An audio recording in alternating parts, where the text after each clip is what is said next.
গভীর রাতে এলাকার ভিতর দিয়া কোন একটা ঘরের পাশ দিয়া যাইতেছিলাম। রাত বাজে তখন 3টা, তাহাজ্জুদের টাইম। ওই ঘরের পাশ দিয়ে যাওয়ার সময় আমি শুনতে পেলাম ঘরের ভিতরে একজন মানুষের জিকিরের আওয়াজ। আমি জিকিরের আওয়াজ পাওয়া মাত্রই একটু থেমে গেলাম, একটু পরেই দেখলাম আর ঘরে একজন মানুষের জিকিরের আওয়াজ শোনা যায় না, শত শত মানুষের জিকিরের আওয়াজ শোনা যায়। আমি দেখতেছি শুধু মানুষের আওয়াজ নয়, আমি আরেকটু ফলো করে দেখলাম ওই ঘরের দরজা থেকেও জিকিরের আওয়াজ বের হচ্ছে, জানালা থেকেও জিকিরের আওয়াজ বের হচ্ছে, প্রতিটা ইটের কণা থেকেও জিকিরের আওয়াজ বের হচ্ছে। আমার পশমগুলি দাঁড়ায় গেল, আমি আড়ালে দাঁড়ায় রইলাম, আর শরীর কাঁপতেছে। কে সেই আল্লাহর ওলি? ঘরের ভিতরে শুরু করলেন জিকির একা, কিন্তু তার জিকিরের সাথে সঙ্গী হলো ঘরের দেয়াল পর্যন্ত, দরজা জানালা পর্যন্ত তার জিকিরে শামিল হয়ে গেল। কে সেই আল্লাহর ওলি? আমি একটা আড়ালে দাঁড়ায় রইলাম, ফজরে আযান হবে, ইনি তো অবশ্যই বের হবে মসজিদে যাওয়ার জন্য, তখন দেখবো ইনিকে। আড়াল থেকে তাকায় রইলাম, যেই মাত্র আযান হলো জিকিরের আওয়াজ বন্ধ, দরজা খুললেন মসজিদে যাবেন, তখন দেখি তিনি আর কেউ নন, ইনি কুতবুল আলম শাইখুল ইসলাম হুসাইন আহমদ মাদানী রহমতুল্লাহি আলাইহি। দেখা মাত্র ইনি আমার দেখে ফেললেন, দৌড় দিয়া গিয়া হুজুরের পা জড়ায় ধরলাম। হুজুর আমাকে বুকে টান দিয়া উঠে বলতেছেন, বাজান রে কি দেখছো? কই হুজুর যা দেখার সব আমি দেখে ফেলেছি। এইবার আল্লাহর ওলি কই, বাবা তাহলে কথা দাও, এই কথা আর কারো কাছে তুমি বলবা না, অন্তত আমার জীবদ্দশায় কারো কাছে তুমি বলবা না। আমি ওই দিন হুজুরকে কথা দিছি, এরপর থেকে হুজুরের প্রতি আমার মহব্বত ভালোবাসা এত বেড়ে গেল, এত বেড়ে গেল, যেখানে হুজুরের মাহফিল আমি ওই মাহফিলে হাজির হইতাম, যতক্ষণ বয়ান করতেন চোখের পানি জড়ায় জড়ায় কাঁদতাম। কিন্তু মাহফিলের শেষে একটু বুক মিলাবো এই সুযোগ ছিল না, কারণ আমি সাধারণ মানুষ, আমাকে তোমরা কেউ পাত্তা দেও না। আমি হুজুরের কাছে কেমন করে যাব? কিন্তু বুক না মিলালে আমার বুকের ভিতরে আগুন নিভবে না। এই অবস্থায় আমি একটা বুদ্ধি বের করেছি, আমি যাব না, হুজুরকে আমি নিয়ে আসব। বুক মিলানোর জন্য আমি যাব না, যেতে পারি না, আমি হুজুরকে নিয়ে আসার ব্যবস্থা করব। এজন্য আমি কইতাম, হুজুর কয়ে দিমু। যখনই হুজুর এই কথা শুনতেন, তখনই তোমাদের সবাইকে সরায়া দৌড় দিয়ে এসে আমার বুকের সাথে বুক মিলাইতেন। তখনই আমার বুকের ভিতরের আগুন, ইশক আর মহব্বতের আগুন, বুক মিলানো মাত্রই আগুন নিভে যাইত। একটু জোরে কও না সুবহানাল্লাহ। मैं तालिब मौला हूँ मेरे इश्क निराला, मैं तालिब मौला हूँ मेरे इश्क निराला, है जुमला जहां जिनके तजल्ली से उजाला, है जुमला जहां जिनके तजल्ली से उजाला, मादरुद जहां गैर खुदा यार नदारम, যদি याद खुदा গিয়েছে দিগর কার নাদার। মোহাব্বতের সাথে বলেন আল্লাহু আকবার। এজন্যই এই লোকটা কয়, হুজুর আমি বলবো না, আমি আপনার জীবদ্দশায় বলবো না। তখন হুজুরে বলতেছে, বাবা আমি যখন নৌকায় ছিলাম, ওই অবস্থায় এই এলাকার জিন্নাতের সরদার আমার কানে কানে সালাম দিয়া কয়, হুজুর আমাদের জিন্নাতের ভিতরে একটা সমস্যা চলছে, মারামারি লাগবে, হয়তো খুনাখুনি হয়ে যাবে, আমরা সবাই আপনাকে বিচারক মানছি, আপনি যেই রায় দিবেন আমরা রায়টা মেনে নিব। দয়া করে যদি আপনি এই জায়গায় নামতেন, পায়ে হেঁটে যদি বাড়ি যাইতেন, আমাদের মীমাংসাটাও হয়ে যাইত, আর আমরা জিন্নাতরা পাহারা দিয়া দিয়া আপনাকে বাড়ি পৌঁছাবো। আমার ডানে মাবে যত মানুষের আওয়াজ শুনেছো, যাদেরকে দেখেছো, এরা কেউ মানুষ ছিল না, এরা ছিল এই এলাকার জিন্নাত। আওয়াজ দিয়া কন্যা সুবহানাল্লাহ, আর জোরে সুবহানাল্লাহ। এজন্যই আল্লাহ নবীকে উলামায়ে কেরামকে তোমরা যদি নাও চিনো, আর যত মাখলুক আছে এরা চিনে, ঠিক কিনা? আল্লাহর ওলি কাদের উসিলায় আল্লাহ জমিন টিকায় রাখছে, কাদের উসিলায় আল্লাহ জমিন টিকায় রাখলো, তাদেরকে তোমরা যদি নাও চিনো, আর সবাই কিন্তু চিনে। মুজাদ্দিদ আল ফিসালি রাহমাতুল্লাহি আলাইহি বাদশা আকবর জেলখানায় বন্দী করে ফেললো, বাঘ ছেড়ে দিল জেলখানার ভিতরে। বাঘ রয়্যাল বেঙ্গল টাইগার যায় ওনাকে চাবায় চাবায় খাবে, কলিজা খাবে, রক্ত খাবে। আর বাদশায় দেখবো, বাদশাহ আকবরে দেখবো তাকায় রইছে। বাদশাহ মন্ত্রী পরিষদ লইয়া হঠাৎ করে দেখে আল্লাহর ওলির কাছে বাঘ গেল ঠিকই, কিন্তু যাইয়া বাঘটা মাটিতে বসে গেল, আর জিহ্বাটা বের করে দিল, জিহ্বাটা বের করে দিল। মুজাদ্দিদ আল ফিসানি রাহমাতুল্লাহি আলাইহি তিনি পাটা বাদশার ওই বাঘের মুখের সামনে তুলে ধরলেন, আর বাঘ তার জিহ্বা দিয়া আল্লাহর ওলি, নবীর নায়ক, কোরআনের আলেম, আল্লাহর কালামের ধারাক বাহক, যার সিনাকে আল্লাহ নিজে চয়েস করেছে কোরআনের জন্য, ওই আলেম, ওই ওলির পায়ের নিচের ধুলাগুলি পায়ের জিহ্বা দিয়া চাপতেছে। বাঘ তার জিহ্বা দিয়া পায়ের নিচের ধুলাগুলা এইভাবে চাটতেছে চাটতেছে। এইবার বাদশা আকবরে কয়, সারা জীবন দেখলাম বাঘ মানুষ দেখলে বড় হিংস্র হয়, কিন্তু আজকে আমি কি দেখলাম, বাঘ যায় তার কাছে সারেন্ডার করলো, যেন বাঘে কইতেছে, হুজুর জালেম বাদশা আকবর আপনাকে চিনে নাই, কিন্তু আমি বাঘ আপনাকে চিনে ফেলেছি। আমার নবী কয়, ইন্নাল আলিমা ইস্তাগফিরু লাহু মান ফিল আরদ ওয়া মান ফিস সামা হাত্তাল হিতানু ফি জাওফিল মা। এজন্যই ভাইরা নবী বলতেছেন, উলামায়ে কেরামের সম্মান, উলামায়ে কেরামের মর্যাদা, হাফেজে কোরআনের মর্যাদা তোমরা না বুঝলো, আর যত মাখলুক রব্বুল আলামিন যেই সিনা, যেই বুকটারে আল্লাহ নিজে পছন্দ করবে, ওই সিনার ভিতরে আল্লাহ তার কালামকে আমানত রাখবে। হতে পারে এই মানুষটা, হতে পারে এই বাবু কোন রিকশাওয়ালার সন্তান, হতে পারে এই ছোট বাচ্চারা কোন গরিবের সন্তান, তার বাবার চোখের পানি, মায়ের চোখের পানির উসিলায় আল্লাহ সন্তানের সিনাকে আল্লাহ নিজে চয়েস করে নিছে।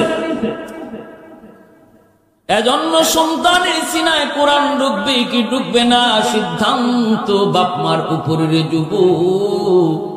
মা যদি চোখের পানি ফলায় কান্দে, বাবা যদি চোখের পানি ফলায় কান্দে, সুম্মা আওরাসনাল কিতাব আল্লাযীনা ইসতাফাইনা মিন ইবাদিনা। আল্লাহু আকবার, জোরে বলেন। আল্লাহ পাক বলেন, এটা আমি আল্লাহর নির্বাচন, এটা আমার নির্বাচন। নবী কে হবে, রাসূল কে হবে, এটা যেমন আল্লাহর নির্বাচন। আমলের মাত্রা বাড়ায়া দিয়া ওলি হওয়া যায়, কিন্তু নবী হওয়া যায় না, ঠিক কিনা জোরে বলেন। আমলের মাত্রা বাড়ায়া দিয়া ওলি হওয়া যায়, মঈনুদ্দিন চিশতি হওয়া যায়, আব্দুল কাদের জিলানী এখনো হওয়ার সুযোগ আছে, কিন্তু নবী হওয়ার সুযোগ আসেনি। আওয়াজ আসতে কোন জোরে বলেন। কারণ নবী কে হবে, রাসূল কে হবে, এটা তার সিদ্ধান্ত। আল্লাহ বলেন, এটা আমার নির্বাচন, আমি আল্লাহর নির্বাচন। হাজারো হাজারো কোটি কোটি মানুষের ভিতর থেকে আল্লাহ যাকে চয়েস করবে তারে আল্লাহ নবী বানাবে। ঠিক তেমনি ভাবে আল্লাহ পাক বলেন, কার সিনার ভিতরে আমি কোরআন রাখবো, এটাও হাজারো কোটি মানুষের ভিতরে আমি আল্লাহর নির্বাচন।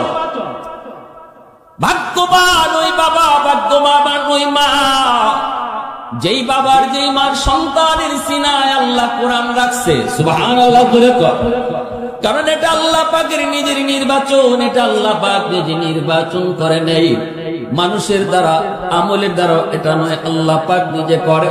কখন করে? যখন দেখে বাবার চোখের পানি ঝরতেছে, কখন করে? যখন দেখে মায়ের চোখের পানি ঝরতেছে, কখন আল্লাহ নির্বাচন করে যখন দেখে বাবা দিলের ভিতরে আশা নিয়া, বুক ভরা আশা নিয়া সন্তানকে লইয়া মাদ্রাসায় রওনা দিছে, কখন মালিক এই সিদ্ধান্ত নেয়, যখন মা কান্দে আর কয়, মালিক আমাকে একজন হাফেজে কোরআনের মা বানাও। আল্লাহ আমি কিছু চাই না, হাসরের মাঠে একজন হাফেজের মা পরিচয় দিতে চাই। এতটুকু কথা দিল থেকে কোন মা কয়, কোন বাবা কয়, আল্লাহ দিলের ওই হালতটা বুঝা আল্লাহ নিজেই সিদ্ধান্ত নিয়ে নেয়। সুবহানাল্লাহ, জোরে কর, আওয়াজ দিয়া কোন সুবহানাল্লাহ। তাহলে সিদ্ধান্ত কার? সিদ্ধান্ত কার? একটু জোরে বলেন কার? আল্লাহ পাকের সিদ্ধান্ত। এজন্য ভাইরা মনে রাখবা, সুবহানাল্লাহ, আলহামদুলিল্লাহ, আল্লাহু আকবার একটু জোরে বললে আপনাদের এলাকায় কোনো অসুবিধা আছে কি? ভাই একটু জোরে বলেন, কোনো অসুবিধা আছে? আল্লাহ নামের ভিতরে মজা আছে না নাই? আল্লাহ নামের ভিতরে জাদু আছে না নাই? আল্লাহ নামের ভিতরে স্বাদ আছে না নাই? ইব্রাহিম খলিল হলেন, আল্লাহর বন্ধু হলেন। ফেরেশতা জিগায়, মালিক মানুষ তোমার কেমন করে বন্ধু হলো? বন্ধু যদি হতে হয় আমরা ফেরেশতাই তো তোমার বন্ধু হওয়ার কথা। খলিল তোমার কেমন করে ইব্রাহিম হয় বুঝে আসে না। আল্লাহ বলেন, তুমি পরীক্ষা করতে চাও? বলে হ, তাহলে যাও মানুষের সুরত ধরে আমার খলিলের কাছে যাও, যেভাবে মন চায় পরীক্ষা করো। আল্লাহু আকবার। আল্লাহর খলিল ইব্রাহিম ছাগল পাল রাখালি করেন। মানুষ রূপী ফেরেশতা ইব্রাহিম খলিলের পাশ দিয়া আল্লাহ পাকের নাম জপে জপে তিনি যাইতেছেন। আল্লাহ পাকের নাম সুবহানাল মুলকি ওয়াল মালাকুত যাল ইজ্জতি ওয়াল আযমাতি ওয়াল কিবরিয়াই ওয়াল জাবরুত। আল্লাহ পাকের নাম এত সুন্দর করে আল্লাহ পাকের নাম জপে জপে যাইতেছেন। ইব্রাহিম খলিলের কানে যেই মাত্র আল্লাহ পাকের নামের আওয়াজটা আসলো, দেওয়ানা হয়ে গেলেন, পাগল হয়ে গেলেন। কারণ তিনি তো এই নামের আশিক। আওয়াজ নাই কেন আপনাদের? লড়াচড়া দিয়ে জোরে কন্যা সুবহানাল্লাহ। তিনি তো এই নামের আশিক। আল্লাহ নাম শোনা মাত্রই আল্লাহ পাকের নাম সুবহানাল মুলকি ওয়াল মালাকুত যাল ইজ্জতি ওয়াল আযমাতি ওয়াল কিবরিয়াই ওয়াল জাবরুত, এই নামটা শোনা মাত্রই তিনি পাগল হয়ে গেলেন। দৌড় দিয়ে যাইয়া এই মানুষরূপী ফেরেশতাকে জড়ায় ধরলেন। তিনি তো আর জানেন না ইনি যে ফেরেশতা। তিনি তো মনে করলেন কোন মানুষ। কোমরে জড়ায় ধরে বলতেছেন, কে গো তুমি? চিনি না, কিন্তু আমার মাশূকের নাম এত সুন্দর করে তুমি নিছো, আমি তো এই নামের পাগল। আরেকটা বার তুমি এই নাম শুনাইবানি। মানুষ ফেরেশতায় কয়, বিনিময় লাগবে, বিনিময়, বদলা ছাড়া নাম শুনাই না। ইব্রাহিম খলিল কয়, কি চাও বলো? কয়, তোমার ছাগল পালের অর্ধেক ছাগল দিয়া দিবা, বিনিময়ে শুধু একবার এই নামটা শোনাবো। ইব্রাহিম খলিল কয়, দিয়া দিলাম। একবার শুধু ফেরেশতার নাম শুনাইলেন, সুবহানাল মুলকি ওয়াল মালাকুত যাল ইজ্জতি ওয়াল আযমাতি ওয়াল কিবরিয়াই ওয়াল জাবরুত। একবার শুধু নাম শোনায়া ফেরেশতা আবার চলে যায়। কিন্তু ইব্রাহিম খলিলের তৃষ্ণা তো মিটে না। তিনি তো এই নামের এত বড় আশিক, এত বড় আশিক, নাম তো আর তৃষ্ণা তো মিটে না। আবারও তার কোমর জড়ায় ধরলেন, না গো আরেকটা বার তুমি এই নাম আমাকে শোনাও। মানুষ কি ফেরেশতায় কয়, বিনিময় লাগবে, বিনিময়, বিনিময়। ইব্রাহিম খলিল কয়, আরেকবার যদি শোনাও বাকি অর্ধেক ছাগলের পালও দিয়া দিব। ফেরেশতা আরেকবার শোনান।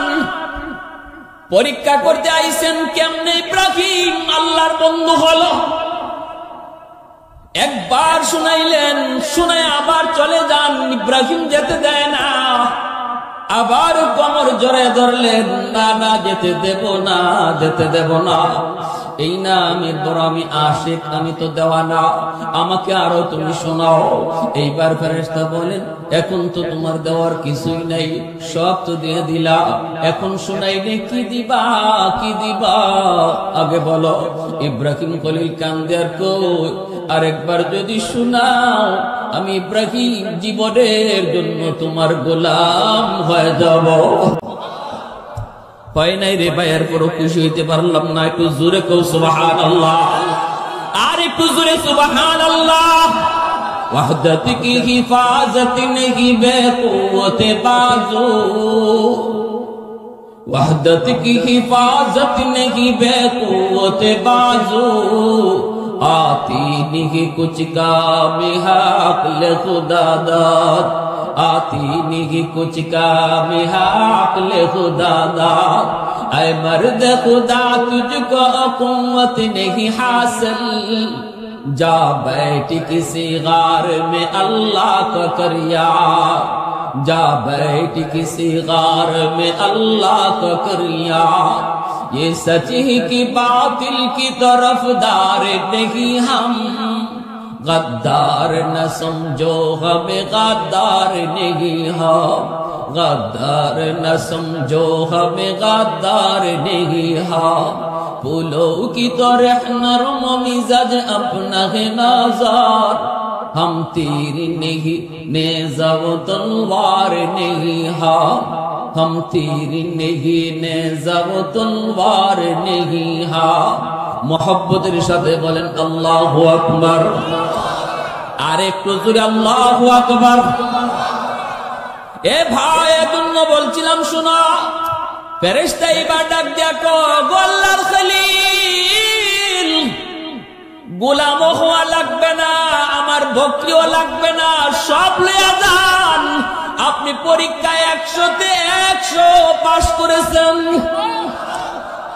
আমি বকরির পাল নিতে আসি নাই, এসেছিলাম আপনাকে পরীক্ষা করার জন্য। কেমনে আপনি আল্লাহর খলিল হলেন, বন্ধু হলেন? আল্লাহ কেমন করে আপনারে বন্ধু কয়া ডাক দে? আমার বুঝ হয়ে গেছে, আমার বুঝ হয়ে গেছে। এমনি আপনি আল্লাহর খলিল হন নাই। আপনার অন্তরে আল্লাহর কি পরিমাণ এশক, কি পরিমাণ মহব্বত।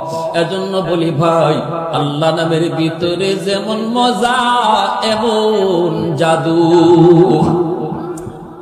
আল্লাহ নামের জিকির করবেন। মসজিদে বসে আছেন, আল্লাহ নামের জিকির করেন। ঘরের ভিতরে একটু জিকিরের পরিবেশ করেন। ঘরটার ভিতরে গানের আওয়াজ চলে, একটু আপনি মাঝে মাঝে আল্লাহ নামের আওয়াজটা করে চালু করেন, আল্লাহ আল্লাহ জিকির করেন। এজন্য বলছিলাম ভাই, ভালো করে শুনেন।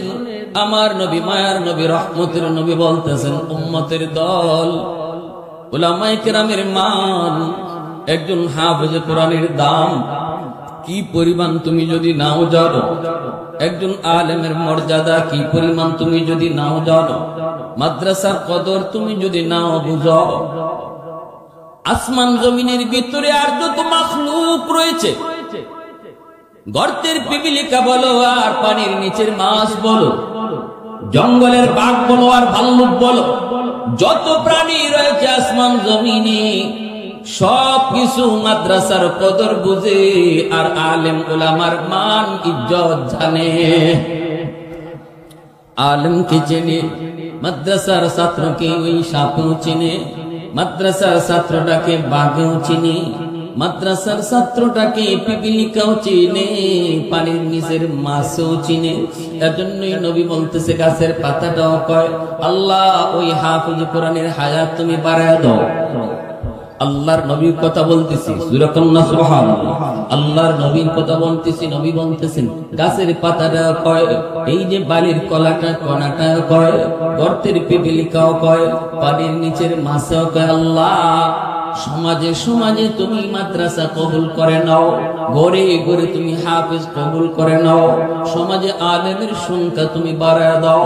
কেন কেন মুহাদ্দিসিন কিরাম হাদিসের ব্যাখ্যায় লিখেন, কারণ হলো এই জমিনের ভিতরে এখনো মানুষ আল্লাহকে চেনে, আল্লাহ নামের জিকির করে।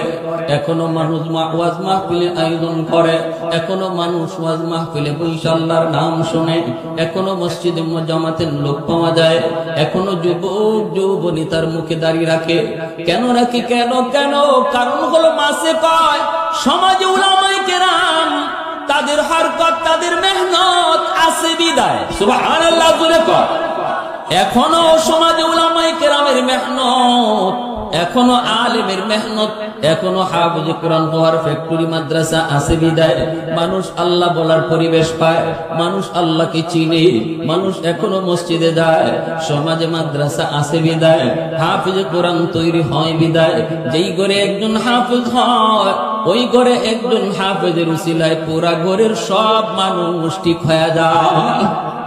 মা পর্দার ভিতরে ঢুকে যায়, বোনটা পর্দার ভিতরে ঢুকে যায়, বাবা পর্দা করা শিখে যায়, ঘর থেকে টেলিভিশন বের হয়ে যায়।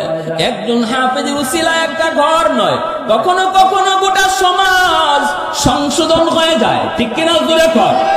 এজন্যই মাসিক আল্লাহ যদি জমিনে তোমার নাম উচ্চারণ না হতো জমিন তো তুমি বহু আগেই ধ্বংস করে দিতা। এখনো যদি যুবকের কলিজায় আল্লাহর ভয় না থাকত, এখনো যদি বৃদ্ধ মানুষগুলা কষ্ট করো তোমাকে সেজদা না দিত, তুমি তো বহু আগেই জমিন ধ্বংস করে দিতা। এজন্য আল্লাহ হাফেজের সংখ্যা তুমি বাড়াও। জমিন ধ্বংস হয়ে গেলে আমি পিপিলিকাও থাকতে পারতাম না, আমিও ধ্বংস হয়ে যেতাম। আমি মাছ পানির নিচে স্বাধীনভাবে ঘুরতে পারতাম না, আমিও ধ্বংস হয়ে যেতাম। এজন্য মাসিক আল্লাহ আমি মাসের হায়াত যদি জমিনে বাড়তে হয় তাহলে হাফেজ কোরআনের সংখ্যা দিন দিন বাড়তে হবে। ঠিক কিনা জোরে? গর্তের পিপিলিকা কই মালিক এই উঠেন কেন আপনারা? হ্যাঁ সমস্যাটা কি?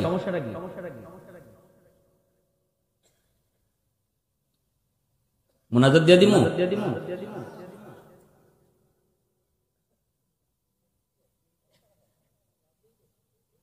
মাত্র শুরু করলাম বয়ান আর মানুষও আপনাদের কম সংখ্যা। এখন যদি আপনারা একজন দুজন করে উঠাউটি করেন কিসের ওয়াজ গেলে? কিসের ওয়াজ?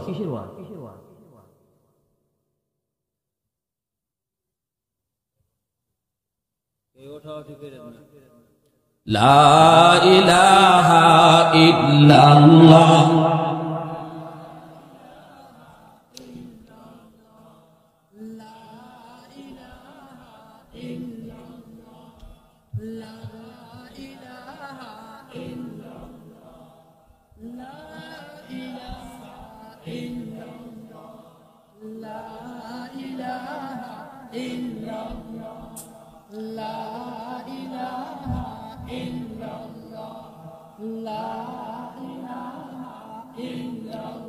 লা ইলাহা ইল্লাল্লাহু মুহাম্মাদুর রাসূলুল্লাহ। জোরে সুরে বলি সাল্লাল্লাহু আলাইহি ওয়াসাল্লাম। একটা হাদিসে কুদসি বলি, আপনাদের বললো আমার ডর লাগতেছে, আপনাদের বাপ সব দিকে আমার ভয় লাগতেছে, মনে হইতেছে কখন সবে আমার ফালায় চলে যান, বুঝি না খুব ভয় লাগতেছে। যেভাবে বই দিচ্ছেন আর যেভাবে কি করতেছেন আমার কেমন জানো কেমন জানো। হাদিসে কুদসি, হাদিসে কুদসি কাকে বলে? যে হাদিসটা আমার নবী কইছেন কিন্তু কথাটা কার? কথাটা হাদিসের ভিতরে সবচেয়ে দামি হাদিস হলো হাদিসে কুদসি।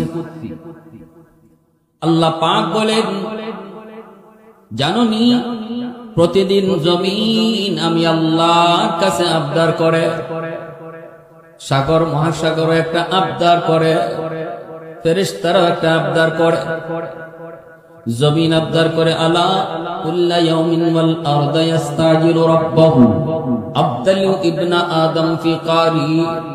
জমিন কয় মালিক, ও মালিক অনুমতি দাও এই জমিনের নাফরমানগুলিকে আমি জমিন গিলে ফেলি।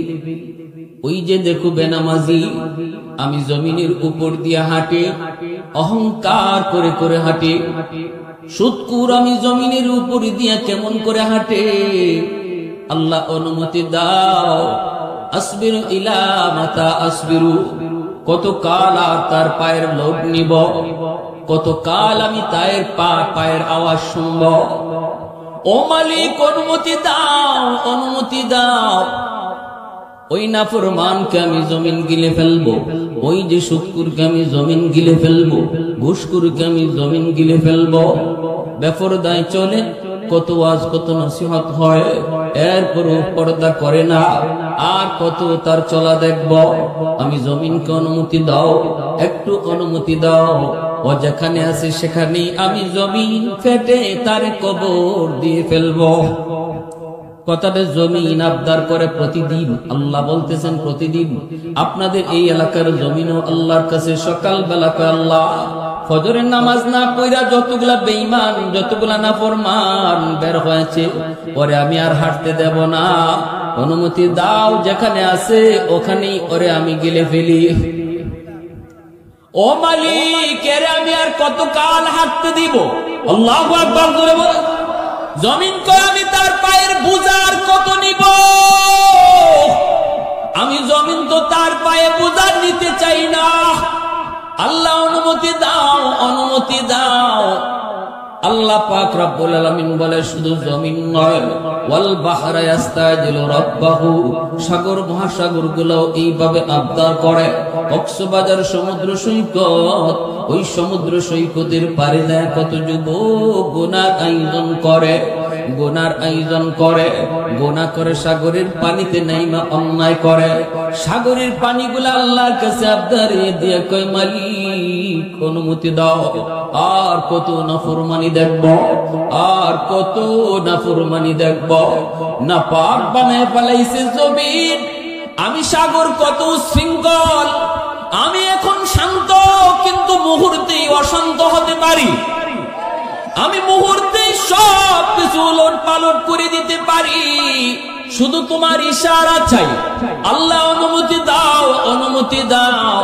আর সহ্য হয় না। আমি সাগর আর কত দেখবো নষ্টামি, আমি সাগর আর কত দেখবো নাফরমানি। আল্লাহ পাক রব্বুল আলামিন বলে জানুনি এইভাবে জমিন আবদার করে, এইভাবে সাগর মহাসাগর আবদার করে। রব্বুল আলামিন বলে আল্লাহ পাক জমিনকে থামায় দে রে জমিন থাম, এই সাগর মহাসাগর থাম। আমি আল্লাহ দেখতেছি জমিনে কত গুনাহ হয়, কত অন্যায় হয়, কত অত্যাচার হয়, কত জুলুম হয়, কত নাফরমানি হয়। এরপর আমি কেন ধরি না জানি? কারণ এই মানুষকে আমি আল্লাহ বড় আদর করে বানাইছি। আসমান আল্লাহ বানাইছেন কুন ফায়াকুন বলা, জমিন আল্লাহ বানাইছেন কুন ফায়াকুন বইলা, ফেরেশতা আল্লাহ বানাইছেন কুন ফায়াকুন বইলা। কিন্তু আমারে আপনারে আল্লাহ পাক কুন ফায়াকুন বলে বানায় নাই। আমাকে আপনাকে যখন আল্লাহ বানাইছেন, আল্লাহ বলে খালাকতু বিয়াদাইয়া, আমি আমার কুদরতি হাত দিয়া তোমাদেরকে বানাইছি। কারণ এই চেহারার মধ্যে তো দামি কপাল, এই কপাল দিয়া বান্দা আমার কদমে সেজদা দিবে। যেই কপাল আমার সেজদার জন্য বানানো হয়, এই কপাল ফেরেশতার হাতে হয় না, আমি আল্লাহ নিজের হাতে বানাইছি। আল্লাহ পাক বলেন জমিন শুন, যতদিন পর্যন্ত এই জমিনে চার দল থাকবে ততদিন আমি জমিন টিকায় রাখব। লাউলা মাশাইখু রুক্কা ওয়াশ-শাবাবু খুশা ওয়াল আতফালু রুদ্দা ওয়াল আনআমু রুদ্দা লাজআলতুস সামাআ হাদিদা ওয়াল আরদা খাফসাফা ওয়াত তুরাবা রামাদা ওয়ামা আনজালতু মিনাস সামাই কাতরা ওয়ামা أنبت من الأرض نباتا بل أنزلت عليكم العذاب صبا। আল্লাহ পাক বলেন শুনো, এক নাম্বার হলো জমিনের ভিতরে এখনো এমন কিছু আমার বিদ্যুৎ বান্দা বান্দি রয়েছে, কোমরে তার ব্যথা, হাঁটুতে তার ব্যথা, চোখে ঠিক মতো দেখে না, না না গায়ে তার শক্তি কম, মাথা গোড়ায় বের হয়ে হাঁটতে পারে না, রুকুতে গেলে বড় কষ্ট হয়, সাজদায় গেলে মাথা তুলতে কষ্ট হয়। আমার ওই বান্দা বান্দিগুলি কষ্ট করে করে যখন আমার কদমে সাজদা দেয়, তাদের সাজদার দিকে তাকাইলে এই জমিনের প্রতি আমার মায়া লেগে যায়।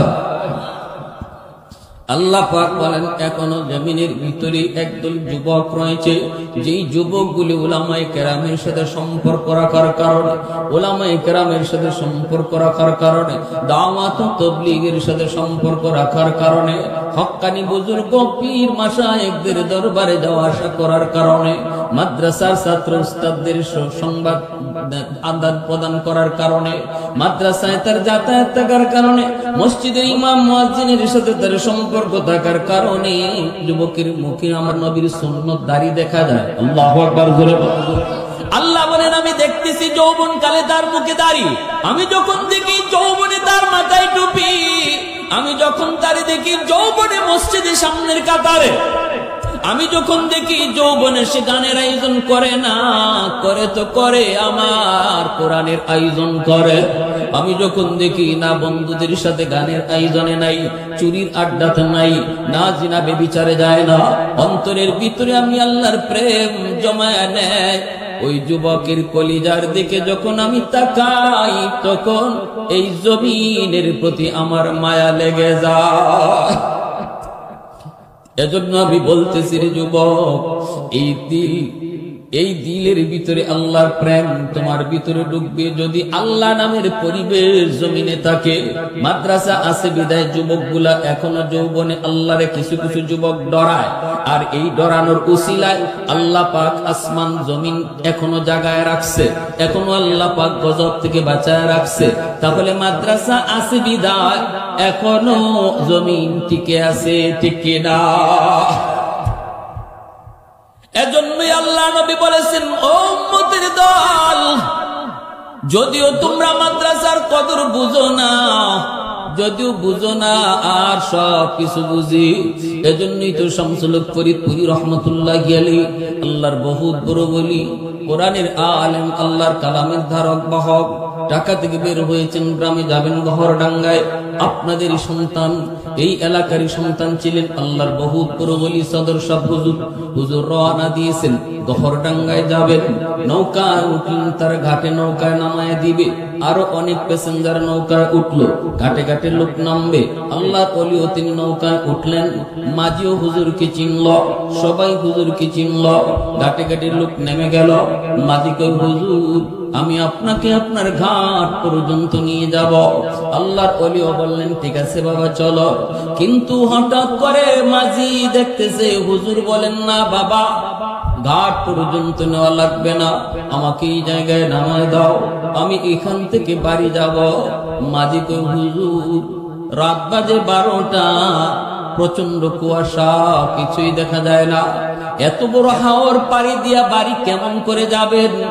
নৌকা আপনার ঘাটে যাবে, আপনি কেন পায়ে হেঁটে যাবেন? আমি তো আপনাকে পৌঁছায় দিব, আমি তো পৌঁছায় দিব।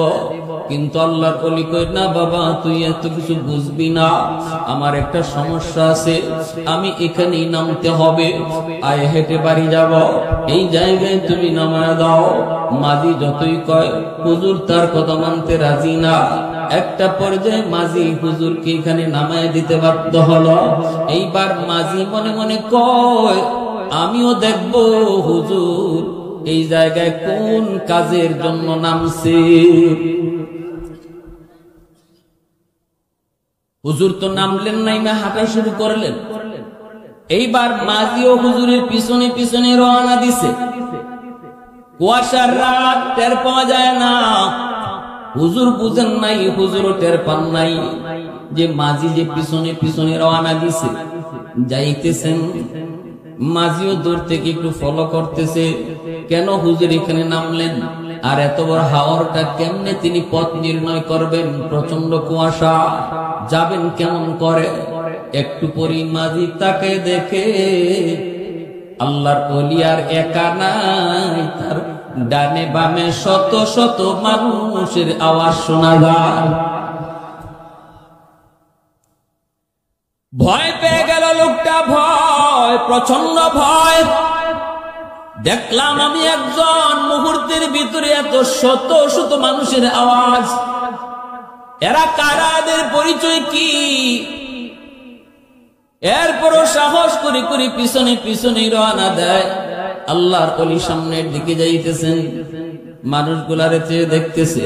ডাইনে ভাবে মন্ত্রী মিনিস্টারকে যেইভাবে পাহারা দিয়া র্যাব পুলিশে নিয়ে যায়, এইভাবেই যেন ওই মানুষগুলা আল্লাহর ওলিকে পাহারা দিয়া দিয়া সামনের দিকে নিতেছে।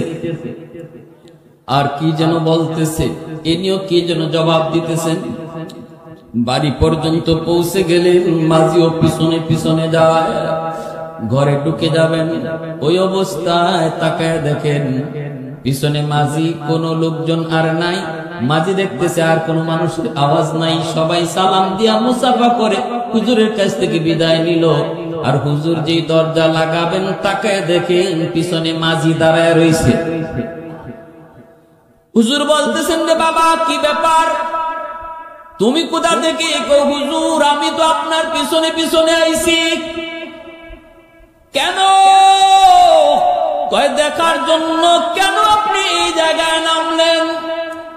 নৌকা যাবে আপনার বাড়ি পর্যন্ত, কিন্তু আপনি বাড়ি পর্যন্ত আর গেলেন না, এই জায়গায় কেন নামলেন? দেখার জন্য আমি পিছনে পিছনে আসলাম। হুজুর বলে, কি দেখছো? কয় হুজুর, আমি কি যে দেখছি, কলিজায় পানি নাই। এরা কারা? এরা কোত্থেকে আসছিল আর এখন গেল কোথায়? এরা কারা গো আল্লাহর ওলি? সাথে সাথে ইনি বুকে বুকে চাপ লাগায়া আদর করে বলতেছেন, বলতে পারি, কিন্তু কথা দাও, কথা দাও, আমার জীবদ্দশায় কারো কাছে এই কথা বলবা না। কারণ খাঁটি আল্লাহর ওলিরা নিজেদের কারামত নিজেরা কইতো না, কেউ দেখলে তারে কইতে বাধাও দিত। এটা খাঁটি আল্লাহর ওলি চেনার আলামত, ঠিক কিনা? যেরকম এটা খাঁটি আল্লাহর ওলি চেনার আলামত। নিজেদের কারামত কাউকে বলতো না, আবার কেউ দেখলে তারে নিষেধ করত। আর বেজাল চেনার লক্ষণ হইল কিছু হইতে না হইতে মাইক ডোল ফিটায় জানায় দেয়, ঠিক কিনা? আশিক রাসূল, মাহবুবে খুদা, গাউসে হামদানি, কুতুবে রব্বানি, শারাসুল সুলকানি, নাউজুবিল্লাহ। টাইটেল আর টাইটেল, টাইটেল আর টাইটেল, নাম কই কই নাম দিয়ে কি হইব? টাইটেলই দেখো, টাইটেলই সারবো, নাম লাগবো না। বেজাল যত জায়গা আছে খালি অ্যাডভার্টাইজ, আর খাঁটি জিনিসের অ্যাডভার্টাইজ লাগে না, ঠিক কিনা? জোরে কর, আরো জোরে কর, ঠিক কিনা? আল্লাহর ওলি কয় বলতে পারি, কিন্তু কথা দাও, কারো কাছে বলবা না। আমার জীবদ্দশায় কয় হুজুর কথা দিলাম। কুতবুল আলম শাইখুল ইসলাম হুসাইন আহমদ মাদানী রাহমাতুল্লাহি আলাইহি, ইনাকে দেখলো একটা লোকে বলতো, হুজুর বাতা দেউঙ্গা। হুজুরে মাহফিল করেন, হুজুর বয়ান করতেছেন, নাম শুনছেন নি? কুতবুল আলম শাইখুল ইসলাম হুসাইন আহমদ মাদানী রাহমাতুল্লাহি আলাইহি। এই যে সদস্য হুজুর বলতেছে, ওনার প্রাণ প্রিয় উস্তাদ, দারুল উলুম দেওবন্দের সূর্য সন্তান কুতবুল আলম শাইখুল ইসলাম হুসাইন আহমদ মাদানী রাহমাতুল্লাহি আলাইহি, আমাদের সিলেটে যিনি প্রতি রমজান তিনি সিলেটে আইসা কাটাইতেন, ইতিকাফ করতেন, সিলেট রমজান কাটাইতেন, সিলেট সারা জীবন ছিল আমার। আল্লাহু আকবার, জোরে বলেন। এজন্য আল্লাহর ওলির সবচেয়ে বেশি খলিফা, সবচেয়ে বেশি শাগরেদ সিলেটে। হুজুর যখন বয়ান করতেন মাহফিলে, তো সামনে জনগণের সারি থেকে একজন সাধারণ মানুষ সে দূর থেকে আওয়াজ দিত, হুজুর। একটা পাবলিক মুরব্বী মানুষ, হুজুর বাতা দোঙ্গা। এটার বাংলা অর্থ হইল কইয়া দিন। করত কি?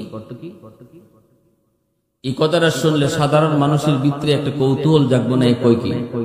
হুজুরে কইতেছে, হুজুর কইয়া দিব।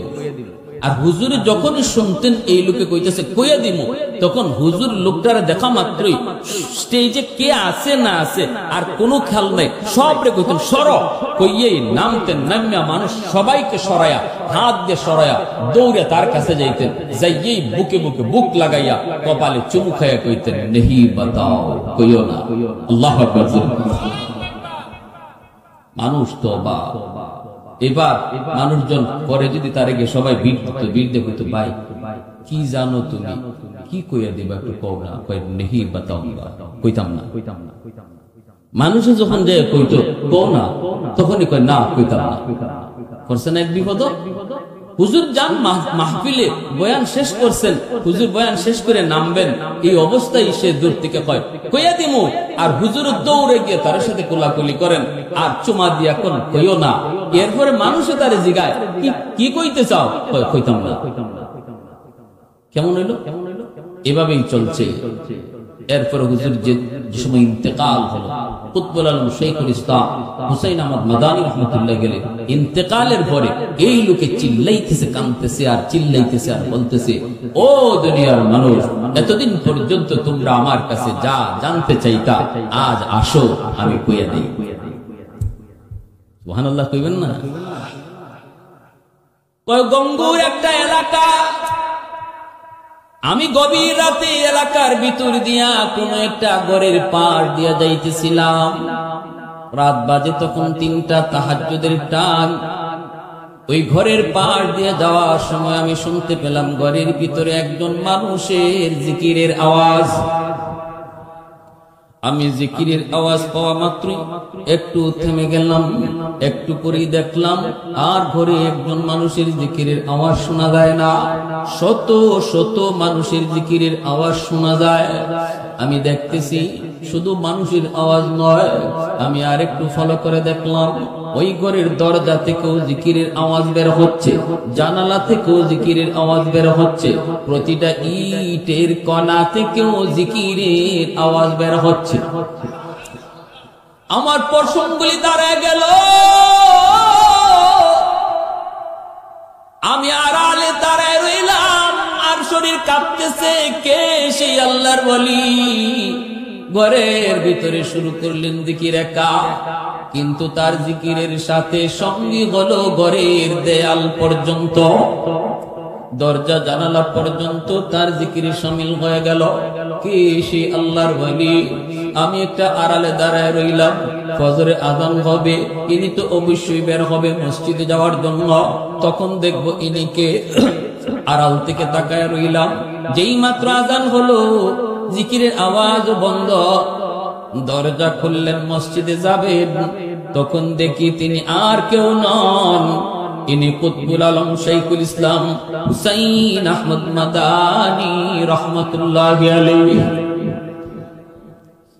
দেখা মাত্র ইনি আমার দেখে ফেললেন, দৌড় দিয়া গিয়া হুজুরের পা জড়ায় ধরলাম। হুজুর আমাকে বুকে টান দিয়া উঠে বলতেছেন, বাজান রে কি দেখছো? কই হুজুর যা দেখার সব আমি দেখে ফেলেছি। এইবার আল্লাহর ওলি কই, বাবা তাহলে কথা দাও, এই কথা আর কারো কাছে তুমি বলবা না, অন্তত আমার জীবদ্দশায় কারো কাছে তুমি বলবা না।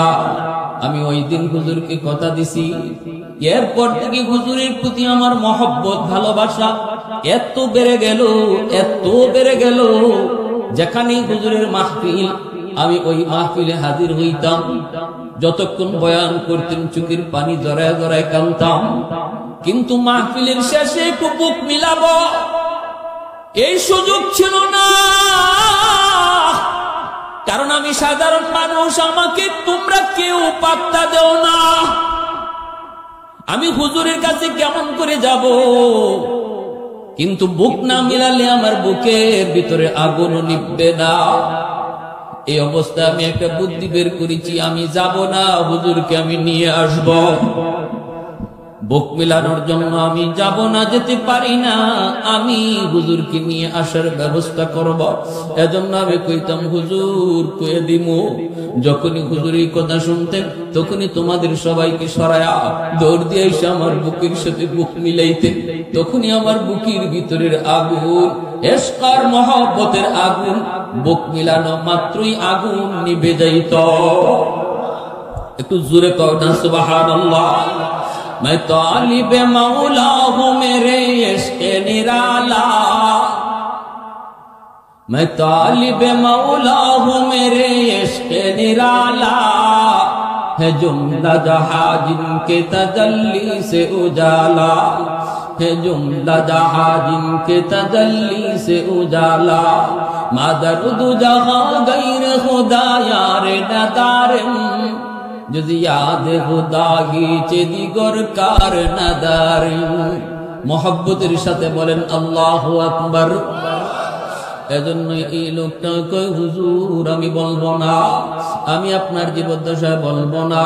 তখন হুজুরে বলতেছে বাবা আমি যখন নৌকায় ছিলাম ওই অবস্থায় এই এলাকার জিন্নাতের সরদার আমার কানে কানে সালাম দিয়া কয় হুজুর আমাদের জিন্নাতদের ভিতরে একটা সমস্যা চলছে, মারামারি লাগবে, হয়তো খুনাখুনি হয়ে যাবে।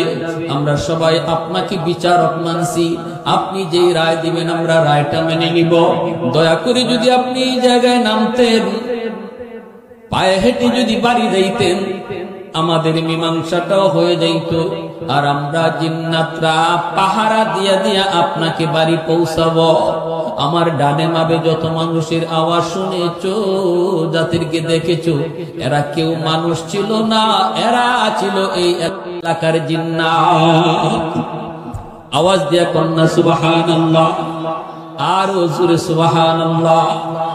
এজন্যই আল্লাহ নবী কয় উলামায়ে কেরামকে তোমরা যদি নাও চিনো, আর যত মাখলুক আছে এরা চিনে, ঠিক কিনা?